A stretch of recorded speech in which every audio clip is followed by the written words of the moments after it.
वहाला भाई बहन, अॼु जे सची ॻाल्हि कार्यक्रम में पां नीति वचन जे पहले 2 अध्याय जो अभ्यास पूरो कियो आहे ने ते पोइ 3 अध्याय जी पहली 6 कलम विषय पण पां गए कार्यक्रम में विचार कियो हो, अभ्यास कियो हो। अॼु पां 3 अध्याय जी 7મી कलमનું अॼु जो अभ्यास શરૂ કરીंदासीं। मित्र, અહીં हिन वचन विषय विचार कयो ऐं मना तो के अहिड़ी उत्तम सलाह का सिखामण कोई न ॾे। प्रभु यीशु ख्रिस्त अहिड़ा हिकिड़ा ज ईश्वर आहिनि कि जेको पंहिंजे अंगत जीवन में रस रखी पाण योग्य मार्ग में हले लाइ पंहिंजी संभाल रखनि था। त पाण ज्यां सुधी नीति वचन जे पुस्तक जो अभ्यास कयूं त आंखे मुंहिंजी विनंती आहे कि અહીં रोज़ नीति वचन जो हिकिड़ो अध्याय वाचींदा रोजा, જેથી કરી આંखे સમજે में પણ મજા अचींदी અને आंजी ज्ञान बुद्धि में પણ વધારો थींदो। જો આ વટે બાઇબલ ન વે તો असांखे पत्र लिखजा ने ते माटे आला व्यवस्था करे में अचींदी। तो अचो पां अॼु जो कार्यक्रम शुरू कयूं। तंहिं पहिला सुणो नीति वचन जो पुस्तक 3 अध्याय ने तंहिंजी 7મી ने 8મી कलम પહેલા પાं सुणंदासीं। तू तुंहिंजी नज़र में ज्ञानी न थी, ईश्वर जो द्रार रखी भूंडाईનું छेटो थी, तैसे तुंहिंजो शरीर निरोगी रहंदो ने तुंहिंजा हड्डा बरूका रहंदा। हिन कलम में 2 बाबत जणाए में आवई आहे। पहली बाबत आहे ज्ञानी न थी, ॿई बाबत आहे भूंडाई। दुष्टता से छेटो रहणो आंखे कदाच मूंझवण थींदी कि ईश्वर जो वचन वाचणो ने पालणो ज़रूरी आहे, त हिते कुलाए ज्ञानी न थी अहिड़ो लिखे में आयो आहे। हा मित्र, जॾहिं माण्हू मिड़े मेड़वे थो तॾहिं ईश्वर खे भुली वञे थो। ज्ञानी खे पंहिंजे ज्ञान जो अभिमान न करणो खपे। ज्ञानी पंहिंजे मन में पंहिंजे ज्ञान विषय अभिमान करे त उहो वॾी भुल करे थो। कारण ज्ञान था ईश्वर ॾिए था, माण्हू पंहिंजो ज्ञान बुद्धि मेळवी सघे नथो। तंहिं लाइ ईश्वर चए था तूं तुंहिंजी नज़र में ज्ञानी न थी। हिते अहिड़ो चए में आयो आहे कि यादि रखो ज्ञान ईश्वर तरफ़ से मिले थो। ॿई बाबत भूंडाई दुष्टताનું छेटो रेजो चए में आयो आहे। इन विषय बीजो तिमोथीअ खे पत्र तंहिंजो 2 अध्याय ने 19મી कलम में चए में आयो आहे कि ईश्वर जो विझल मजबूत पायो हलाई सघाजे न। इन ते ही शब्द लखल आहिनि। ईश्वर पंहिंजे लोक खे ओळखे था न पिंड प्रभु जो आहे अहिड़ो चौंदल भूंडाईનું छेटो रहियो खपे। मित्र, जो ऐं प्रभु जा बाळक आहियो, संतान आहियो त आंखे भूंडी बाबत ने भूंडे दुष्ट कर्मનું पर्या રહ્યો જ खपे। कारण पाप से जीवन रोगवारो बनी वञे थो। तंहिं लाइ निरोगी रहेला ईश्वर दुष्टता से भूंडाईનું छेटो रहिजो चवनि था। हाणे ईश्वर जो ज्ञान दुष्टता भूंडाई ने पापનું छेटो रखे थो। कुलाए भूंडी बाबतનું छेटो रहिजो चए में आयो आहे। नेरियो नीति वचन 3 अध्याय 9મી ने 10મી कलम। तोजे धन दौलत से ने तोजी पैदाश जे पहले फल से ईश्वर जो सम्मान कर। अहिड़ो करे से तोजी वखार भरपूर थींदी ने तोजा द्राक्ष जा कुंड नवे द्राक्ष रस से उभराई वेंदा। 9મી कलम में ईश्वर के मान ॾिनेला लिखे में आयो आहे। धन से ने पहले फल से ईश्वर जो सम्मान करणो अहिड़ो जणाइए था। मित्र, पंहिंजो जीवन ईश्वर के अर्पण करणो उहो ईश्वर लाइ उत्तम भेट आहे। तंहिं भेरो पंहिंजी आवक में जा ने उपज में जा ईश्वर के भेंट ॾियणी उहो पण ज़रूरी आहे। जॾहिं ऐं ईश्वर खे ॾियो था तॾहिं ईश्वर इन जो कहिड़ो जवाबु ॾिए था, उहो 10મી कलम में जणाए में आयो आहे। प्रभु के सचे दिल से अर्पण कयूं था तॾहिं ईश्वर डबल आशीर्वाद ॾिए था। ईश्वर एतिरो मेड़े आशीर्वाद ॾिए था कि पाण इन जी गणतरी पण કરી શકો नथा। जॾहिं प्रभु जो आशीर्वाद मेળવણો वे तॾहिं प्रभु जी आज्ञा पालणी ज़रूरी आहे। तंहिं लाइ सुणो नीति वचन जो पुस्तक 3 अध्याय 11 ने 12મી कलम। मुंहिंजा पुत्र, ईश्वर जी शिक्षा के तुच्छ न लेख ने इन जे ठपके से कायर न थी की कि जी पिता पंहिंजे मानीते पुत्र के ठपको ॾिए था तीं ईश्वर जंहिं ते प्रेम रखे था तंहिंखे ठपको ॾिए था, लोसें था। पुत्र जॾहिं ख़राबु कमु करे थो अथवा बाबत जेको ख़ासी न आहे उहो करे थो तॾहिं पिता पंहिंजे पुत्र खे शिक्षा कई था। हिते पिता जहिड़ो वर्तन कई था उहो खोटो न आहे। कारण उज पुत्र निढी निढी भूलूं करीने भविष्य में वॾी भूल करे थो। एतिरे इनके सचे मार्ग में वारेला पिता शुरूआत नूज प्रयत्न कयूं था। पिता पंहिंजे पुत्र खे प्रेम कयूं था, तंहिं लाइ शिक्षा कयूं था। पंहिंजे बालक जो जीवन ख़राब रीते वेड़फाए वञे अहिड़ो ईश्वर इच्छे नथा। तंहिं लाइ ईश्वर पंहिंजो बालक शैतानी मार्ग तरफ़ न वञे, तंहिं लाइ शिक्षा कयूं था। हिन टाणे ईश्वर जी शिक्षा खे प्रेम से स्वीकारणी ज़रूरी आहे, कारण उहो पंहिंजे जीवन लाइ फ़ाइदेकारक आहे। जॾहिं माण्हू ईश्वर जे वचन खे गोते थो ने पारे थो, इन में हिकिड़ी जात जो अजाइब आनंद ने शांती समायल आई। जेको ईश्वर जे वचन ते सजागई, उहो हिन आनंद मज़ा जो अनुभव करे सघे थो। नेरियो 13-17 कलम में कुर चवनि था, जिन माण्हू खे ज्ञान मिले थो ने माण्हू जेको ॿुधी मेड़वे थो, इनखे धन्य आहे। कीअं क इन जो वापार रुपए जे वापार करता ने इन जो लाभ चोखे सोन करता खासो आहे। उहो जवाहिर करता कीमती आहे, तुंहिंजे मनपसंद कोई पण वस्तु इन जी बरोबरी करी सघे न। इन जे जमणे हथ में लम्बो आयुष्य आहे, इन जे ॾाॿे हथ में धन दौलत ने मान आहे। इन जे मार्ग में सुख चैनज आहे ने इन जे मिड़े रस्ते में सुख चैन ने शांती आहे। इन में जणायो आयो कि जिन व्यक्ति के ईश्वर ज्ञान ने ॿुधी ॾिए था, उहो सोन ने रुपए करता वधु कीमती आहे। ईश्वर तरफ़ से ज्ञान मेळवी माण्हू जेको लाभ मेळवे था, उहो किथे मिली सघे थी न आहे। अॻियां 15 कलम में जणाइए था कि ईश्वर जी सलाह ने शिक्षण प्रमाणे हलदल व्यक्ति लंबी उमिरि वारो थिए थो, धन दौलत ने ज्ञान मेळवे थो। ईअं ईश्वर मिड़े ख़ासा आशीर्वाद ॾिए था, कारण ईश्वर इन जे जीवन जा ॾोरींदल आहिनि। 18 कलम जणाए थी नीति वचन 3 अध्याय ने 18 कलम में, जेको उहो स्वीकारिए था उन जो उहो जीवन वृक्ष आहे। जेको इनके जली रखे था, उन मिणी के धन्य आहे। जेको ईश्वर जे वचन जो मनन करी पारीए था, उन खे आशीर्वाद आहे। जीवन जे झाड़ जहिड़ो आहे, तंहिं लाइ आज्ञा पारींदल व्यक्ति कॾहिं ईश्वर जे वचन नू छेटो वेंदो न, कारण इन में जा जेको आनंद शांती मिले थी, उहो विञाइणो इनखे गमे नथो। तंहिं लाइ ईश्वर जे वचन खे आधीन रहंदल खे धन्य आहे, अहिड़ो चए में आयो आहे।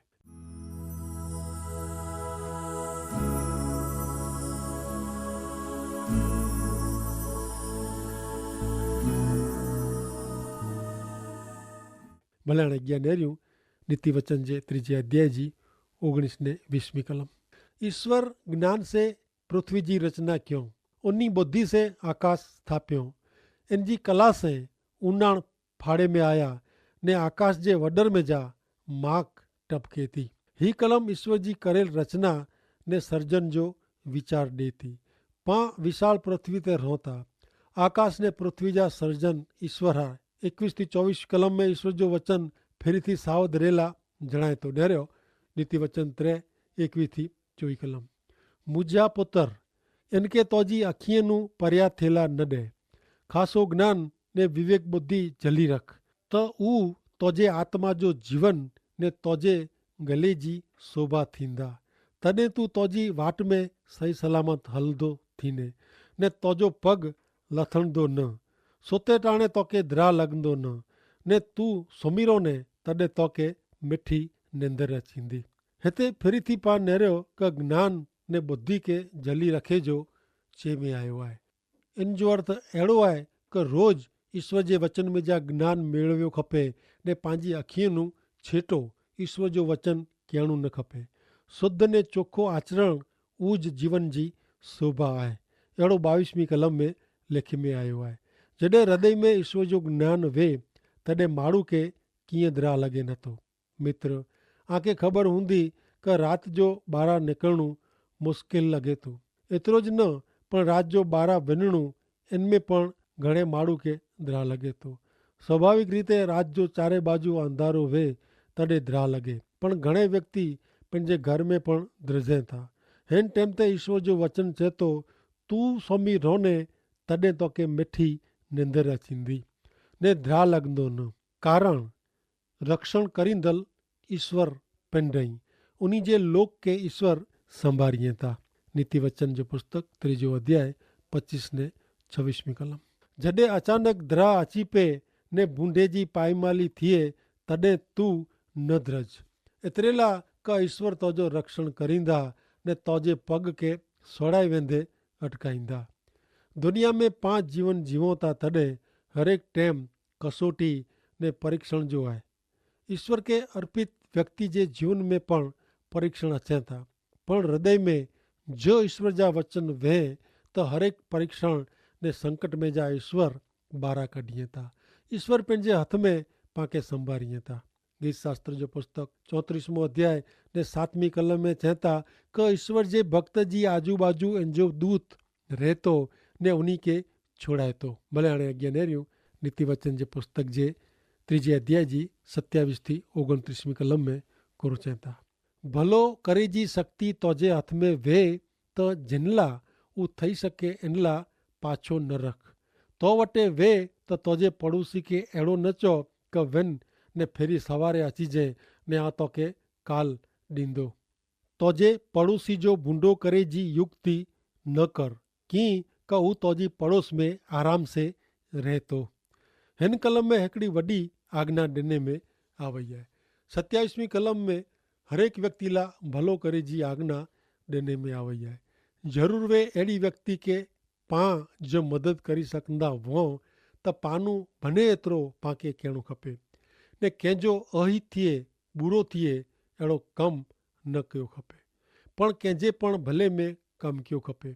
ई प्रभु जो वचन चए थो। अॻियां 29वीं कलम में पड़ोसी साथे प्रेम से रेला ने उपयोगी थेला आज्ञा ॾिने में आ वई आहे।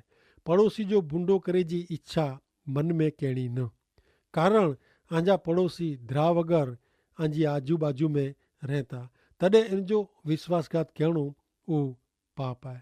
वरी ईश्वर जो वचन हरेक साथे प्रेम से रहजो चए थो। नीति वचन 3 अध्याय 30 ने 31 कलम कोई माण्हू तोजो कीअं नुक़सान के नाहे त कारण वगर उन साथे कजियो न कर। तू ज़ुल्मी माण्हू जी अदेखाई न कर ने उन्ही जो हिकिड़ो मार्ग पण तू पसंद न कर। हिते पण कंहिंजो पण बूंडो न करे जी आज्ञा ॾिनो हुयो। कोई पण व्यक्ति साथे लड़ाई झगड़ो न करे जी सिखामण ॾिने में आ वई आहे। 31वीं कलम में जेको ज़ुल्म कईं था उन्ही जी अदेखाई न कर ने उन्ही जी वाट नू छेटो रेजो जणायो हुयो। रोमन 12 अध्याय ने 18वीं कलम में चवता कि पंहिंजा ईश्वर शांति जा ने प्रेम जा ईश्वर आहिनि। नीति वचन जे वॾे भाग जी कलम में हिकिड़े ॿिए साथे प्रेम ने शांति से रहजो चए में आयो आहे। मित्र हाणे पा 3 अध्याय जे अंत में अचूं था। नीति वचन जो पुस्तक 3 अध्याय ने 32 थी 35 कलम सुनो की का आडे माण्हू नु ईश्वर के कंटाड़ो अचे थो पण प्रमाणिक माण्हू इन जो मुघम अर्थ जाणे था। ईश्वर जो श्राप बूंडे जे घर में उतरे थो पण उ सदाचारी जे रहठाण के आशीर्वाद ॾिए था। नकी उ तिरस्कार करींदले जो तिरस्कार करे थो पण उ नम्र माण्हू के कृपा से भरपूर कईए था। ज्ञानी गौरव जो वारसो मेड़वींदा पण मूर्ख के फजे तीज मिलंदी। हिते आडा माण्हू अहिड़ो शब्द वापरे में आयो आहे। एतिरे क जेको ईश्वर जे वचन प्रमाणे हले नथा पण पंहिंजी इच्छा प्रमाणे हले था अहिड़ा माण्हू ईश्वर के पसंदि न आहे। जेको प्रामाणिक आहीं उ हिन प्रकार जे माण्हू नु छिटारनि था। ईश्वर बूंडाई के धिकारीए था पण जेको सदाचारी ने प्रमाणिक कई उन्ही के आशीर्वाद ॾिए था। 34वीं कलम में जणाए में आयो आहे कि ईश्वर तिरस्कार करींदले जो तिरस्कार कईए था पण नम्र माण्हू ते कृपा कईए था। छेले 35वीं कलम में ज्ञानी माण्हू गर्व जो वारसो मेड़वींदो अहिड़ो लिखल आहे। ज्ञानी एतिरे पां अगाऊ नेरी विया उ माण्हू जेको ईश्वर जे द्रा में सन्मान में जीवे था। तंहिंला ईश्वर जो वचन चए थो ज्ञानी माण्हू के गौरव जो वारसो ॾिने में अचींदो पण मूर्ख जी फजेती थींदी। मूर्ख एतिरे दुष्ट माण्हू जेको ईश्वर के ओळखे नथा उ ने अंधारे जे मार्ग में हलनि था उ। ईश्वर चवंदा ज्ञानी माण्हू के मान प्रतिष्ठा कीर्ति मिलंदा पण मूर्ख के शर्म लज्जा ने अपमान मिलंदा। वाला मित्र ईश्वर जे वचन जो केतिरो महत्व आहे उहो ई नेरी सघिया हूंदो। ईश्वर जो वचन अति मूल्यवान कीमती आहे। ईश्वर जा वचन रोज़ वांची जीवन में उतारियूं उहो पाण मेणी ला अगत्य जी बाबत आहे।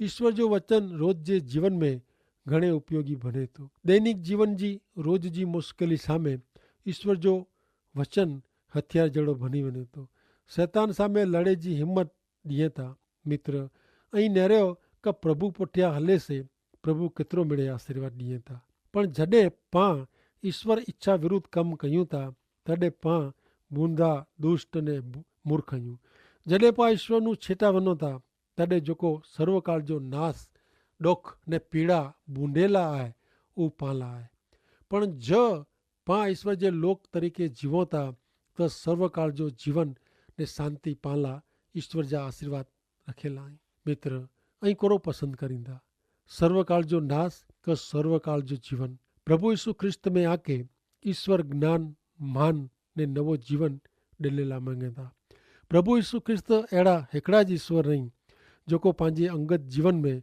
रस रखी पाके योग्य सच्चे जीवन जे मार्ग में हलाइए था ने पांजी संभाल रखें था कारण मार्ग सत्य ने जीवन पिंड प्रभु ईसु आई पा अॻियां सोयो ती तू तोजी पंहिंजी नज़र में ज्ञानी अथवा बुद्धिवारो अईं अहिड़ो न वीचार ज्ञान त फक्त ईश्वर वटा ज मिले थो तंहिंला ज़रूरी सत्य खे ओळखणो अनुभव करणो उहो ज़रूरी आहे प्रभु ईसु ख्रिस्त चए था मुंहिंजो अनुभव करियो ज्ञान बुद्धि प्रभु वटा मिले था ने प्रभु वटा मंगो तो जंहिं वटि ज्ञान बुद्धि न वे इनके पुष्कळ प्रमाण में प्रभु ज्ञान ने बुद्धि दिए था ने ईश्वर जी सलाह ने सिखामण ने शिक्षण प्रमाणे ईश्वर जे वचन प्रमाणे हलो ज्ञान बुद्धि ने धन दौलत ने मान महिमा मोभो पा मेळवी सघूं था ईश्वर हमेशा खासा आशीर्वाद ज दिए था ज्ञान वे तो भणतर में अॻियां वधी मान मोभो